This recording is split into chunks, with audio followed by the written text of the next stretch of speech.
Ladies and gentlemen, thank you for standing by and welcome to the Photronics third quarter full year 2020 earnings conference call. At this time, all participants are in a listen-only mode. After the speaker's presentation, there will be a question-and-answer session. To ask a question during this session, you need to press star one on your telephone.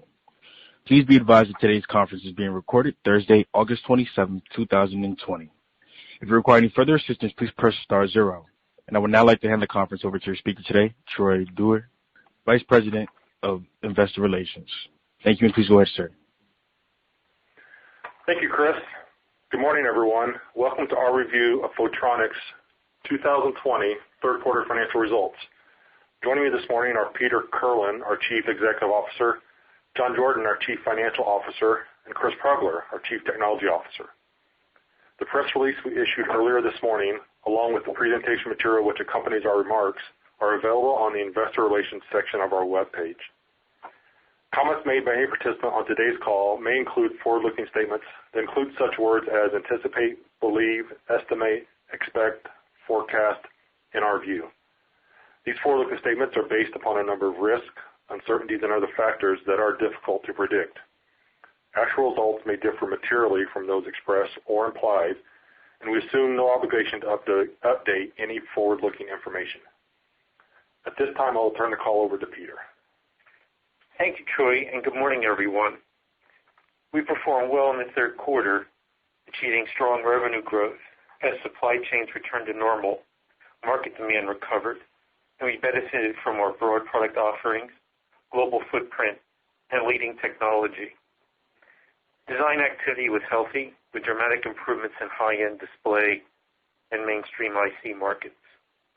Also notable in our results for the quarter was a strong recovery in our China business, with revenue for products shipped into China up 10% compared with the second quarter.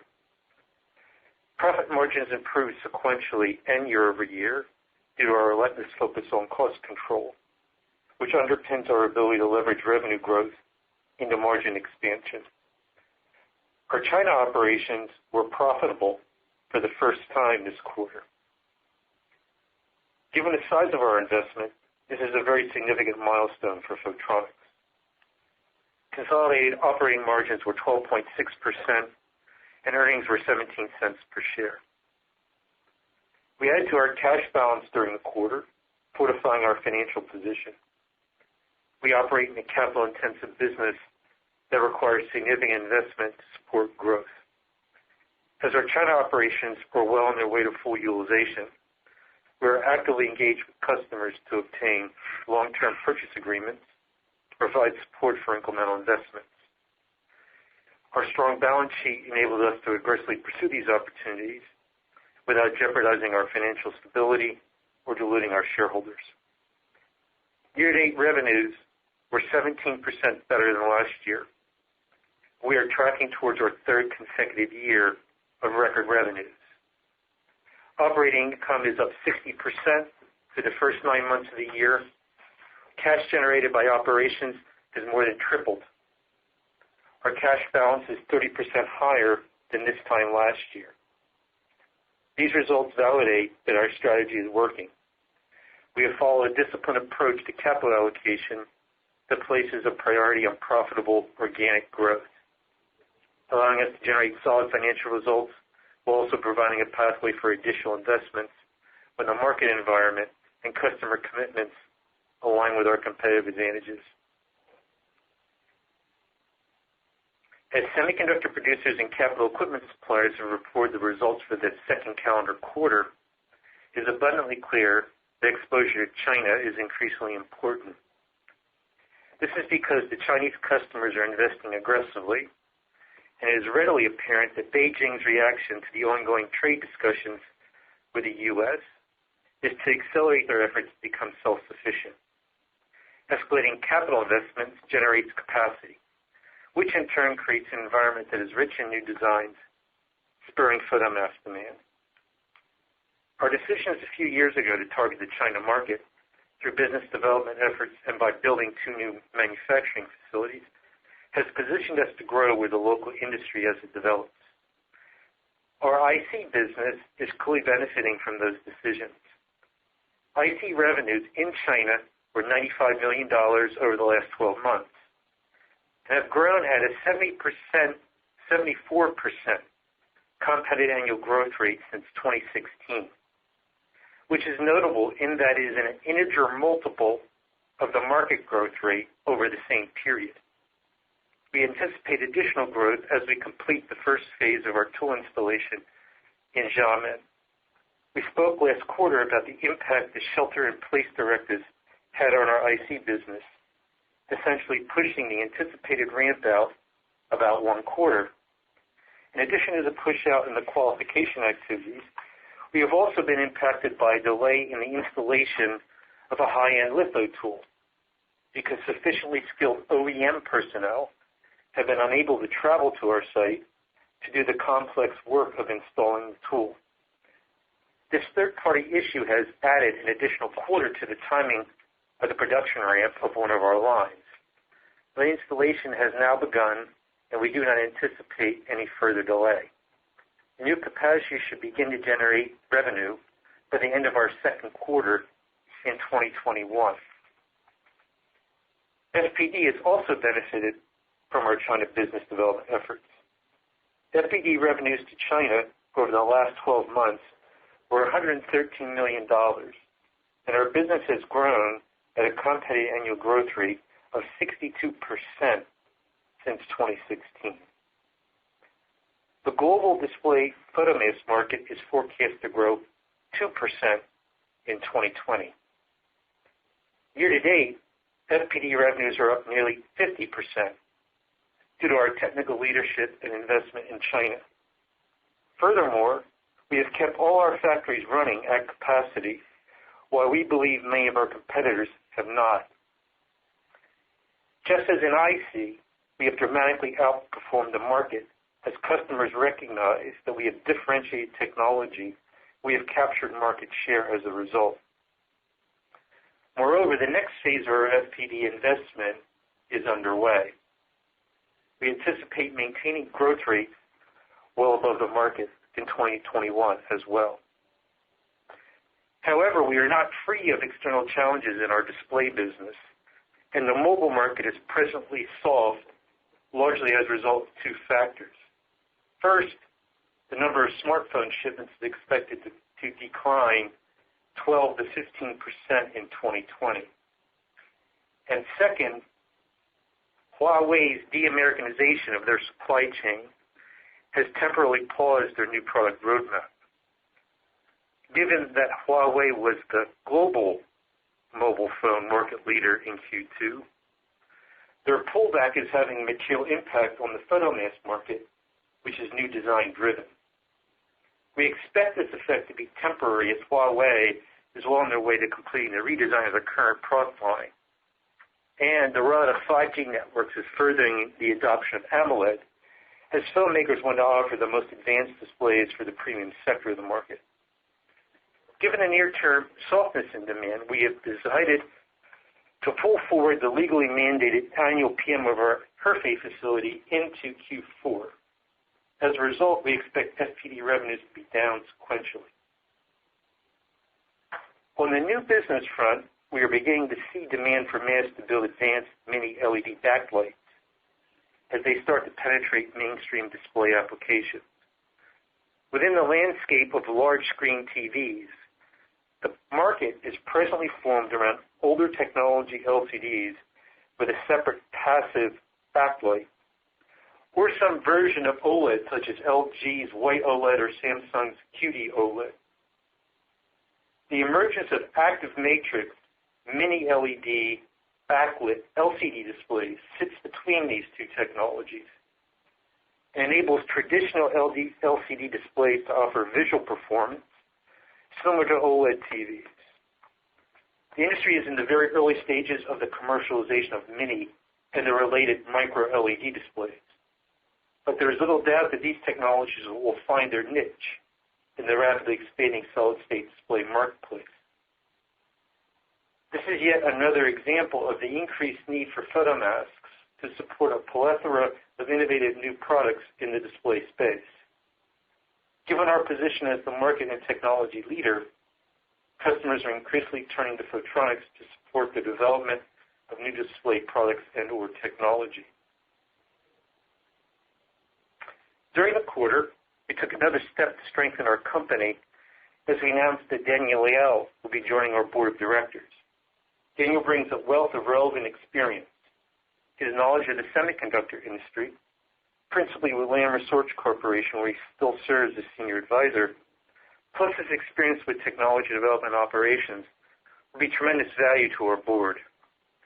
With his appointment, we now have 7 board members, including 4 independent directors. We've made improvements to our corporate governance over the last few years, addressing diversity and tenure.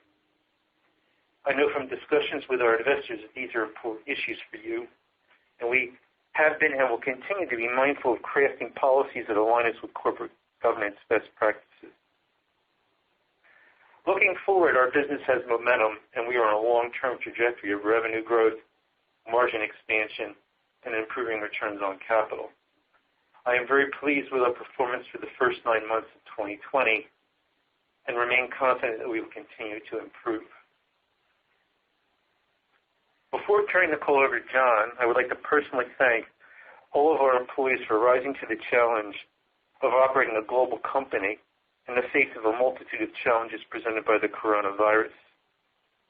By working together, we are protecting each other, while our customers enjoy the service and performance that separates us from the competition.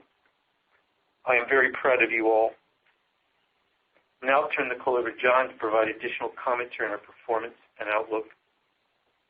Thank you, Peter. Good morning, everyone. We resumed strong revenue growth in the third quarter, increasing 11% sequentially and nearly equaling the record levels of our first quarter. Revenue of $157.9 million was 14% better than same quarter last year, the 12th consecutive time we have achieved year-over-year revenue growth. During our second quarter call, we reported that demand trends were continuing to improve. As the third quarter progressed, that improvement manifested in strong order and revenue growth. Many of the supply chains that were initially impacted by the shelter-in-place mandates returned to normal, and end market demand mostly recovered. IC revenue improved to $108.7 million, 12% better than second quarter due to strong mainstream demand, driven by a recovery in foundry logic in Asia. High-end IC was essentially flat. Looking forward, while we do see signs of stable to improving underlying demand trends across many markets, the latest Department of Commerce announcement of restrictions against Huawei creates an additional level of uncertainty across the supply chain. It is too soon to be specific on how this new regulation may impact our business, as we, along with the rest of the industry, are still working through the detailed language of the law to ensure we are in compliance. In addition to trade policy, there are still possible headwinds from any potential government restrictions to address health concerns. FPD revenue improved to $49.2 million, up 7% sequentially and 30% compared with last year, driven by increased demand from our targeted high-end sectors. G10.5 Plus demand nearly doubled from very low second quarter levels that were limited by shelter-in-place edicts. Demand for mobile applications, including both AMOLED and LTPS technologies, also improved as panel makers released new designs for the next generation of smartphones. The display market environment is very dynamic. As Korea continues to transition production capacity away from LCD to OLED or AMOLED, China is ramping G10.5 Plus capacity to expand their LCD leadership position while also further penetrating the mobile AMOLED space. And Taiwan invests in micro-LED to develop differentiating technology.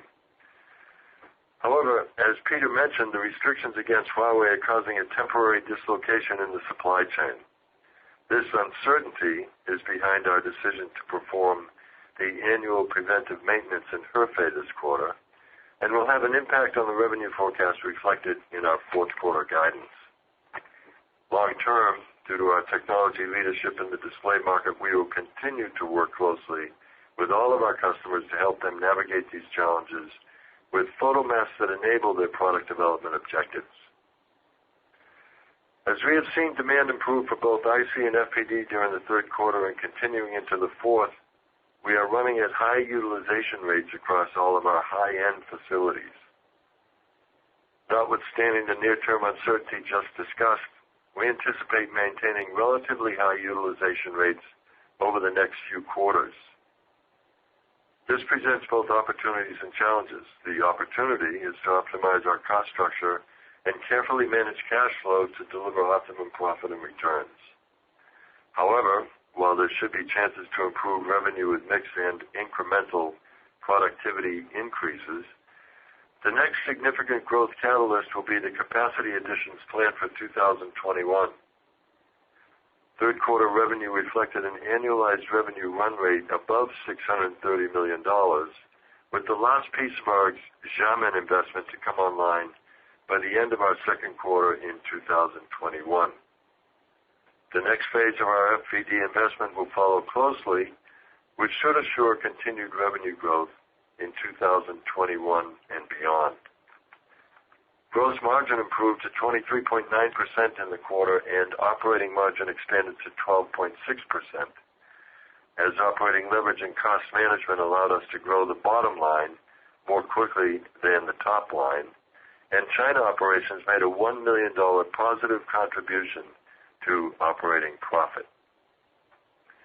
Looking forward to fiscal 2021, we expect to continue making progress toward our 15% operating margin target, which will require our usual resolute focus on cost reduction, always of primary importance.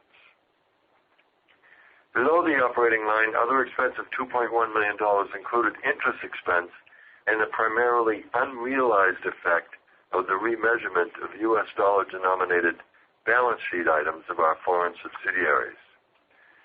Tax provision and non-controlling interest were in line with expectations, resulting in 17 cents per diluted share for the quarter.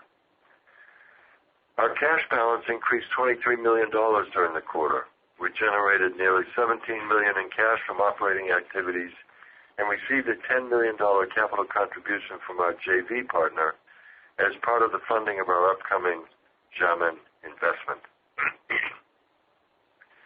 Capital expenditures in the quarter were $7 million. Total debt at quarter end was $53 million, and net cash was $208 million. We have revised our forecast of total CapEx for the year to $80 million due to changes in the timing of cash payments for certain tools.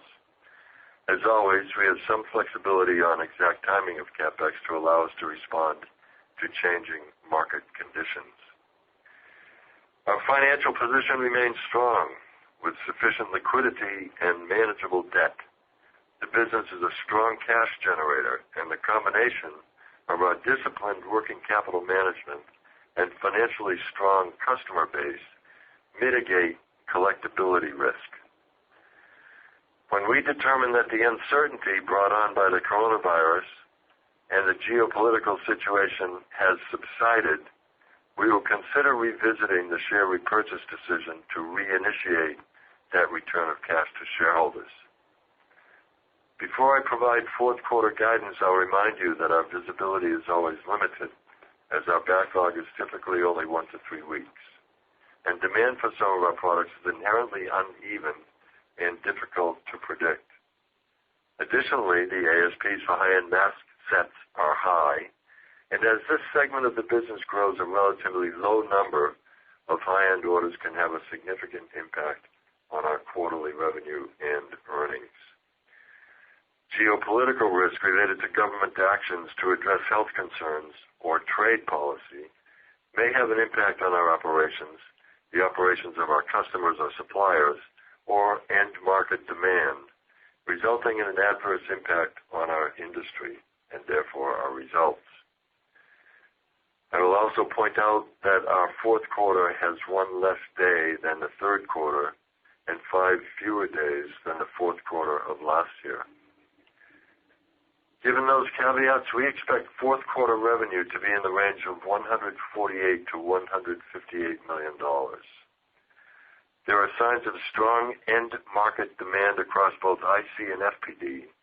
However, there's also uncertainty related to new U.S. trade policy regulations that may likely soften demand during the quarter. And as we discussed, we are also planning the annual PM in Hefei.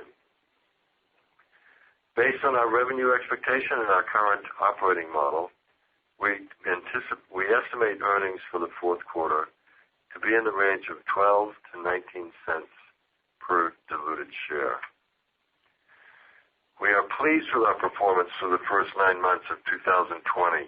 Our market-leading position and financial strength have enabled us to navigate the challenging environment over the last few quarters, and we believe will help us continue to outperform the market going forward. I will now turn the call over to the operator for your questions. Thank you. And as a reminder, ladies and gentlemen, to ask a question, you need to press star one on your telephone. To withdraw your question, please press the pound key. Please stand by while we compile the Q&A roster. And our first question comes from the line of Tom Diffley with D.A. Davidson. Your line is now open. Yeah, good morning. Thanks for taking the question. Peter, first on Huawei and the disruptions there. Are you seeing, did you see any disruptions during the quarter, or is this all projected potential disruptions in the fiscal fourth quarter? Yeah, we really started to see the effect in the last month of the quarter. Right, we're seeing it now. We think it will be behind us. It will be behind us, as we exit the quarter, maybe a little sooner. So it's about a quarter dislocation spread, 1/3 over Q3 and 2/3 into Q4, the way we see it. But we don't have complete. We don't have complete clarity. We don't have complete clarity on what's happening there. Okay, and then maybe just a clarification. It sounds like the Huawei panel issue is with the handsets, but I was under the impression that the Hefei facility Gen 10.5 was much more on the TV side of the business. So maybe you could square those two items. Yeah. So if you look at the focus of Hefei, yeah, it is large panels, but we also build a lot of semi-critical and non-critical AMOLED layers, layers there. So, and we move our FPD business, around our global footprint to maximize our revenue and profit. Right? As you know, we've been running at capacity, and that includes Q2 when our revenue dropped to $46 million. The reason the revenue dropped was the mix of product, even though all the factories were sitting full. So the way we see the business normally, so if you look at our facilities, we don't PM all of them every year. We don't do that. But we do PM all our factories in Asia that sit in science parks, because generally those PMs are mandated by the science park or the government. So this is an activity that normally we do in December when demand is at a nadir, or at a minimum rather, not a nadir, but at a minimum in our markets, given the annual cardiogram of the end market demands. So we've pulled the mandated PM in Hefei forward a quarter, because we believe this quarter will be the quarter where the demand profile for the industry is at its minimum. Okay. So anyway, that's why we're doing it. we'd like to get it out of the way when the market is, weakest. Okay, is that typically a 1 to 2 week event? Yeah, it's about everything will be turned off. It varies, but in the way the government requires us to do it, everything will be turned off cold for 4 days, and the re-warm up takes 2 to 3. So we lose about a week's worth of output in China as a result of the PM. Okay. And the PM in Xiamen for the year has already been done, earlier in the year. So again, we try to make adjustments, or we try to time these things so that they have minimum impact on revenue and profit. Okay, no, that makes sense. And then moving over to the mainstream business, the strength that you saw, was that pent-up demand from closures in the first calendar quarter, or do you think it reflected what kind of the end market natural run rate is? No, I think I think the snapback in the mainstream, largely was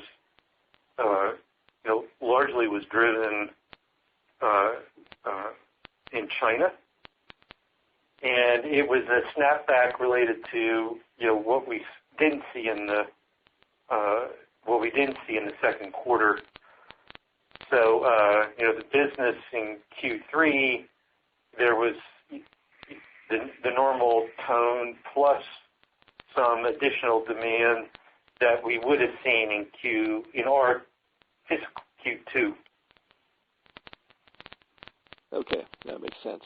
And then, John, final question here. When you look at your comments about expanding margins, is that just your ongoing cost control efforts, or is there something product or mix related that would help you expand margins as well?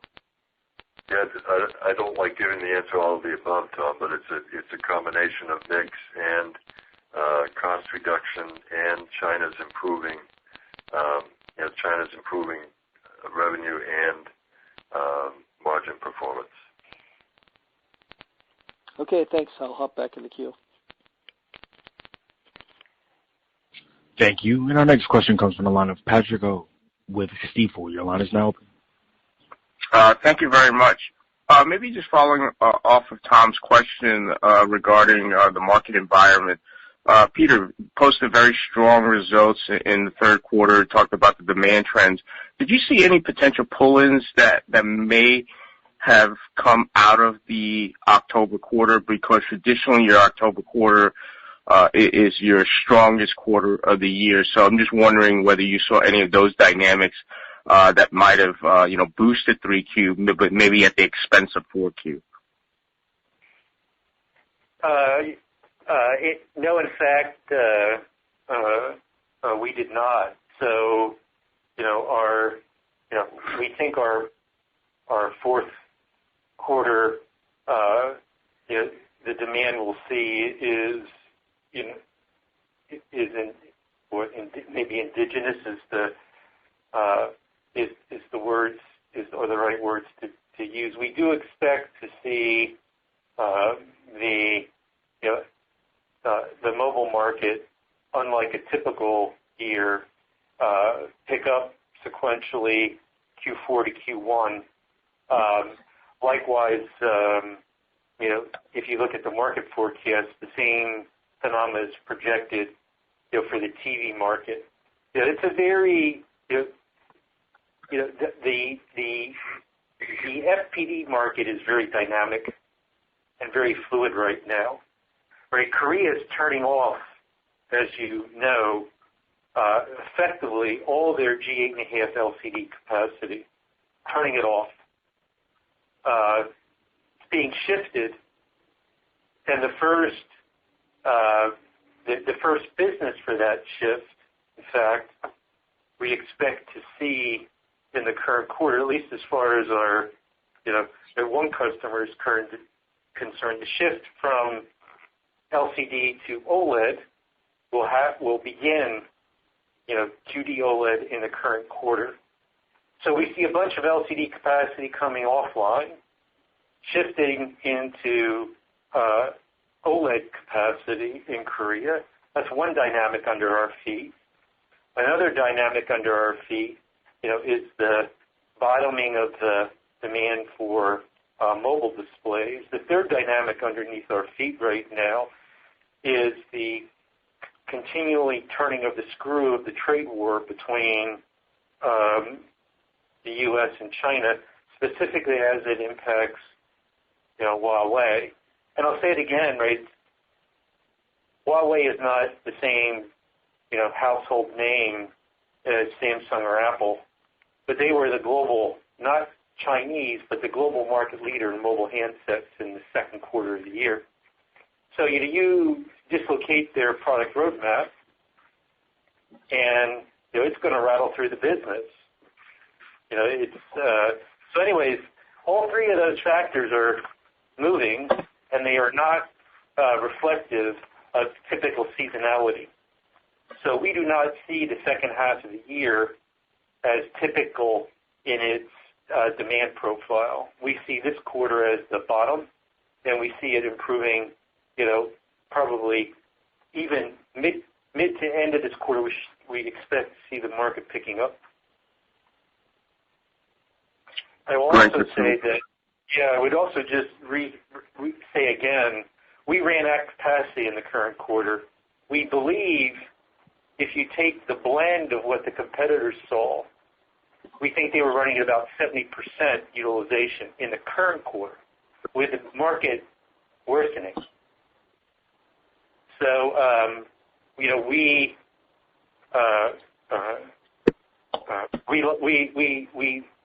are pleased with how we're doing. Fair enough. Maybe as a follow-up question for John, I agree that there's a lot of moving pieces for gross margins, but given that you've got several investments underway for both of your facilities in China, are you confident, at least from an absorption side of things, that they'll get absorbed pretty quickly and not negatively impact gross margins, from a fixed cost basis? And what I'm getting there is, again, there are a lot of moving parts, mix, revenues, and all of that. But do you feel confident that the demand prospects will help absorb the new fixed costs that are coming in over the next few quarters? Yeah, Patrick, and keep in mind those new fixed costs are coming in a couple of quarters hence. And as we've related in past calls, we have a mandate to make sure we've got customer commitments before we invest in the new capacity. So we're pretty well assured that as we qualify the new tools, the new lines, there will be demand there, and we'll be able to ramp. I don't want to say quickly, but in pretty good time, so that our absorption ramps up commensurately. Yeah, I would add to John's comments, Patrick. Our variable margin drop through was 48% this quarter. Right, that's sort of because you've been with us a long time, what you would expect out of our business. So, there's, as you said, the way we see it, there's, competing efforts, right? One is we're adding fixed costs, but at the same time, we continue to work very hard to pull costs out of the existing business model. And as I said in my prepared remarks, we had positive operating income out of the combined China operations for the first time, period. So the business sort of right now is settling into, business as usual, finally. So, we expect it to perform like it has historically as we layer on revenues on the top line. I think we're through the knothole. Great, thank you. Thank you. And ladies and gentlemen, this does conclude today's question and answer at this time. Actually, I do have one question from the line of Gus Richards with Northland. Your line is now open. Yes, thanks for taking the question, squeezing me in. In terms of the mature IC market, how has pricing in that market been? Is it still on its normal trajectory, or are you seeing any changes? Yeah, no, it's pretty much on its normal trajectory. As we described now, reinforced, the snapback in the mainstream was really foundry logic in Asia. Pricing in that market is really pretty stable. There's really nothing out of the ordinary in the mainstream business. Okay, and then in terms of startup activity in China, are you seeing any impact from new companies forming to quote-unquote de-Americanize Chinese products? I think, I mentioned, Gus, mentioned Huawei, earlier. We don't really have a first-order effect from Huawei at all. What we see is how what Huawei buys affects our customers. Right? That's where we see the de-Americanization in the shift in the business in either semiconductor suppliers that we're selling to. In fact, one of the reasons we see a snapback in our IC business is the de-Americanization of the Huawei supply chain, because the ICs are being replaced, but the displays are still the same, right, in the phones. So, our customers still see us in China as enabling, their mission in life. So as long as that continues, I think we're going to be fine. But we obviously see demand shifting from the U.S. and Europe as a result of that to China, right, in our business. That's how the de-Americanization is presently impacting us. And just for a final bit of color on that point, is that mostly logic? Is it analog? Or, can you give any color as to what part of the market? Yeah, it's mainly mainstream is the way I would, answer the question. It's mainly mainstream because that's where, the sweet spot right now in the capability of China resides. And it's mainstream and it's any and all of the above. Okay, so 28 nanometer and above, or 45 nanometer and above? Yeah, the way 28 we categorize as high end, so it's 40 and above. Got it. Okay, thanks so much. Thank you. And ladies and gentlemen, there are no further questions at this time. I would now like to turn the call over to Peter Kirlin for any closing remarks. Thank you for choosing to spend some time with us this morning. We appreciate your interest and support. While there are obvious challenges we are facing this year, we are encouraged by our performance and demand trends in our market. 2020 is on track to be another record year for Photronics, but we are working hard to maximize our financial returns to enhance shareholder value. I look forward to updating you as we advance. Ladies and gentlemen, this concludes today's conference call. Thank you for participating. You may now disconnect.